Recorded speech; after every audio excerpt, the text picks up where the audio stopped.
ভারতবর্ষের জমিনে মুসলমানদের যুবকদের পিটিয়ে পিটিয়ে মারা হচ্ছে, আইনের কোনো হেলদোল নেই।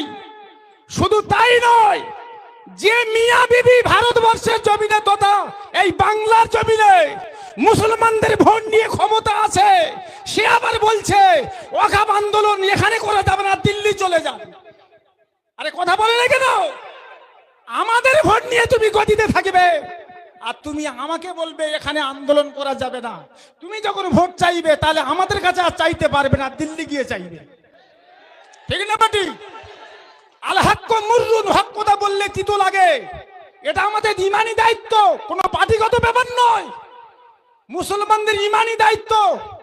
কারোর যদি যাররা পরিমাণ ইমান থাকে, সে মানুষটা ওয়াকফ এই যে নতুন আইন হয়েছে তার বিরুদ্ধে কথা বলবেই। ঠিক না বাটি? শ্রদ্ধেয় আমার